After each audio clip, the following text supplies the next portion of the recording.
امام محمد باقر علیہ السلام کے دور میں بادشاہان وقت۔ امام محمد باقر علیہ السلام نے بنی امیہ کے 5 بادشاہوں کا دور دیکھا۔ ولید ابن عبد الملک 86 سے 96 ہجری، سلیمان ابن عبد الملک 96 سے 99 ہجری، عمر ابن عبد العزیز 99 سے 101 ہجری، یزید ابن عبد الملک 101 سے 105 ہجری، ہشام ابن عبد الملک 105 سے 125 ہجری۔ مذکورہ بادشاہوں میں صرف عمر ابن عبد العزیز ہی وہ واحد بادشاہ تھا جو نسبتاً انصاف پسند اور خاندان رسول کے ساتھ نرم برتاؤ رکھنے والا تھا، جس نے حاکم شام معاویہ ابن ابو سفیان کی طرف سے رائج کردہ اس مذموم بدعت اور گناہ کبیرہ کو ممنوع قرار دیا جس میں حضرت علی ابن ابی طالب علیہ السلام پر مساجد کے ممبروں سے لعن طعن کیا جاتا تھا، اور یہ سلسلہ تقریباً 70 سال تک جاری رہا۔ عمر ابن عبد العزیز نے ہی باغ فدق خاندان اہل بیت کو واپس کیا اور رسول خدا کے وصال کے بعد تدوین حدیث پر جو پابندی لگائی گئی تھی اسے ختم کیا۔ امام محمد باقر علیہ السلام اور تدوین حدیث پر عائد پابندی کا خاتمہ۔ رسول خدا صلی اللہ علیہ وآلہ وسلم کے وصال کے بعد آپ علیہ السلام کی احادیث بیان کرنے پر پابندی لگا دی گئی، یہاں تک کہ جب عمر ابن عبد العزیز کو حکومت ملی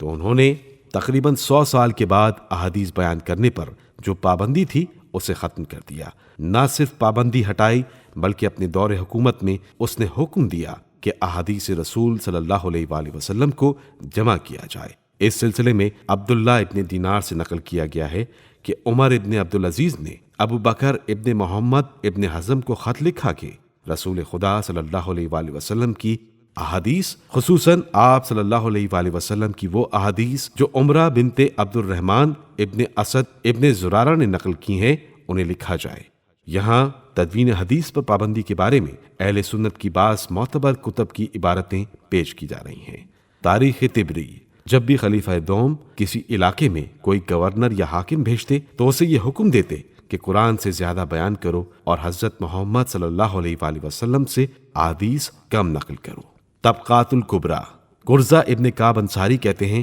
کہ جب ہم کوفے کی جانب روانہ ہونے لگے تو حضرت عمر نے منزل سرار تک ہماری ہمراہی کی اور پھر وہاں پر الوداع کرتے ہوئے فرمایا، جانتے ہو میں کس لیے تمہیں یہاں تک چھوڑنے آیا ہوں؟ ہم نے کہا، اس لیے کہ ہم اصحاب رسول ہیں۔ فرمایا، تمہارا گزر ایسی بستیوں سے ہوگا جہاں لوگ قرآن پڑھتے ہیں، کہیں ایسا نہ ہو کہ تم احادیث سنا کر انہیں قرآن پڑھنے سے دور کر دو، بس جس قدر ممکن ہو پیغمبر اکرم صلی اللہ علیہ وآلہ وسلم سے کم احادیث نقل کرو۔